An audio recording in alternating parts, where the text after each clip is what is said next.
All right, let's go a little farther with Jacob and Joseph overcompensating for the past. That's what I believe Jacob was doing, was overcompensating for the past. Let's talk about Joseph's father, Jacob. Jacob grew up fighting for love and position.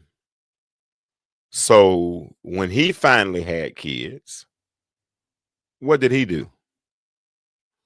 I understand. We're gonna talk about that. But Jacob, you remember he went to Laban, wanted to marry Rebecca. Laban tricked him into marrying Leah because Leah was the oldest.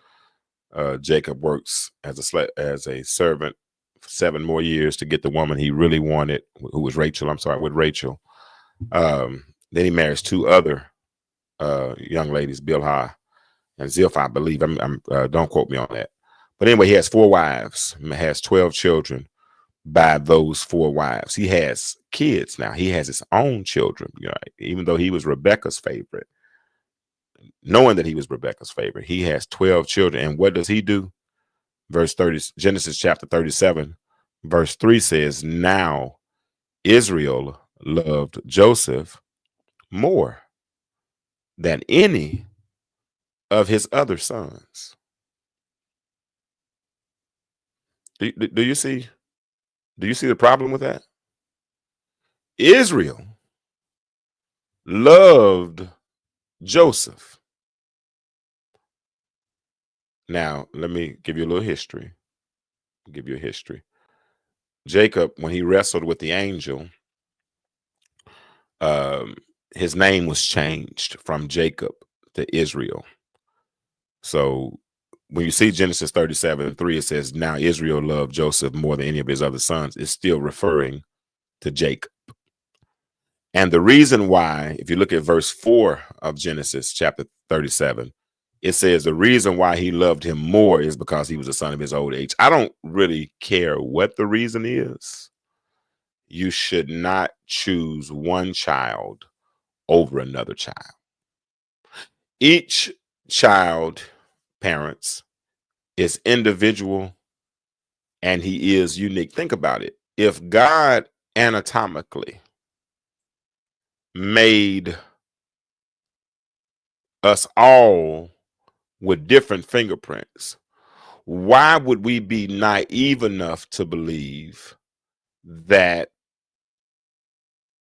a child is different? Explain that to me. If we honestly believe that God made us all individual and unique, why do we try to lump our children all into one category? If you want me to walk out of a barbershop, let me walk in that barbershop and see everybody's haircut look alike. That means you're not cutting my hair, you're cutting off a template. And some of us raise our children off of a template. Listen, if you really want to challenge your child, let them choose. And then cultivate the environment around them. Use your creativity to cultivate that choice.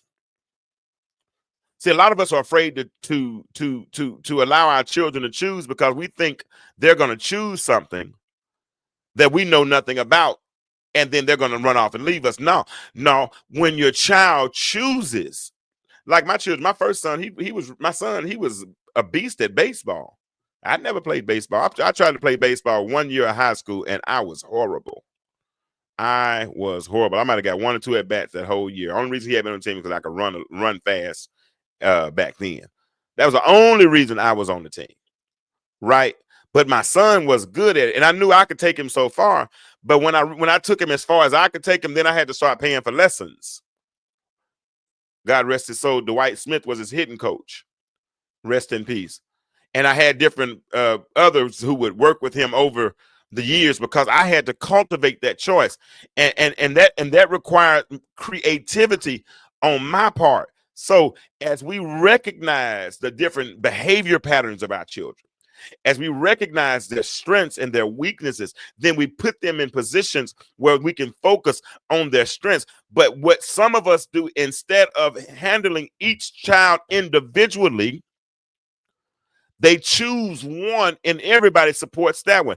Trey was good at baseball. Kennedy was good at softball and academics. Mackenzie was good at academics. Well, Trey was good at all of them. Good at academics. Mackenzie excelled in tumbling and cheerleading.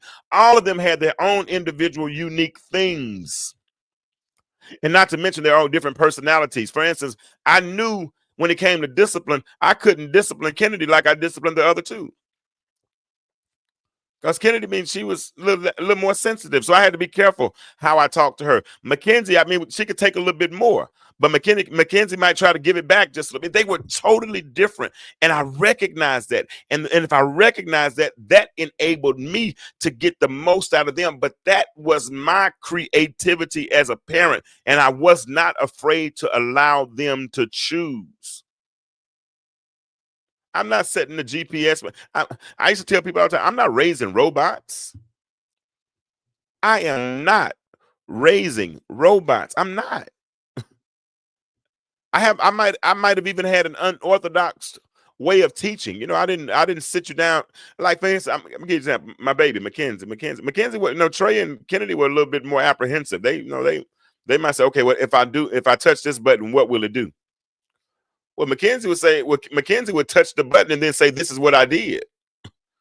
I mean, and so you can't teach them all the same, right? You know, sometimes you give children lessons good life lessons are lessons that you get that you don't even realize you're getting.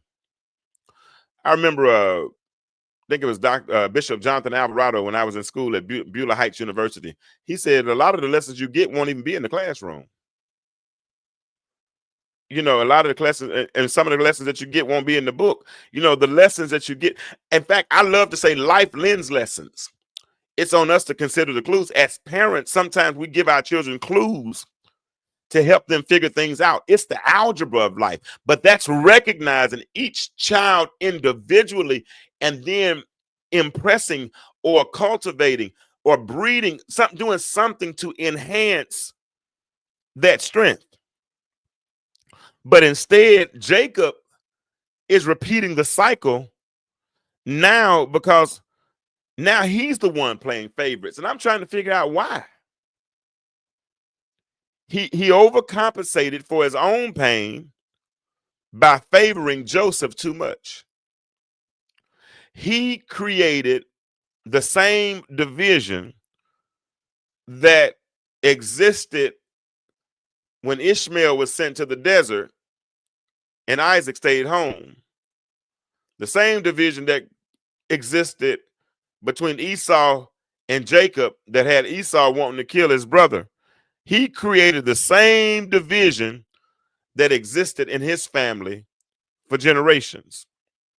And the truth of the matter is, Joseph's brothers, they didn't hate him for what Joseph did. They hated his brother. They hated their brother for what their father did to them and how they treat and how their father treated him. And here's another question. We're almost through tonight. We're almost through today. But here's one more question. Have you ever seen a parent overcompensate for what they lacked growing up? So many parents, and I've done this show before live, and when I did it, so many parents said, yeah, because they grew up poor,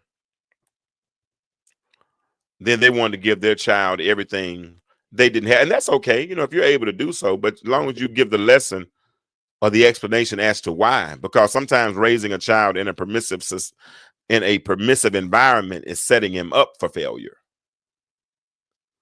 It's okay to incentivize. I thank God Daddy used to give me a few dollars for every A. Tooth fairy would show up when I lost a tooth, all those things. You can incentivize a child, but when you overcompensate, didn't say compensate. You know, I tell my children when they went off to school, you're starting this semester with 100, and any points you lose are points you gave back. You started with all A's, so keep those A's.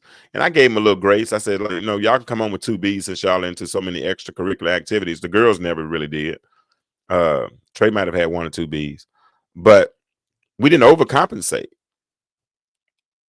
We tried our best not to overcompensate, and so many people do. Jacob overcompensated. Think about it. He overcompensated, especially when he built that coat of many colors. I mean, he got 12 sons, but one coat. The math ain't mathing. You got 12 sons. I understand that the first child might get the car, but if you do it right, the first child might get the car, and then that car should be passed down to the second child. But that's when you avoid overcompensating. But Jacob is repeating the cycle. Have you ever seen a parent overcompensate for what they lacked growing up? Drop your answers in the comments.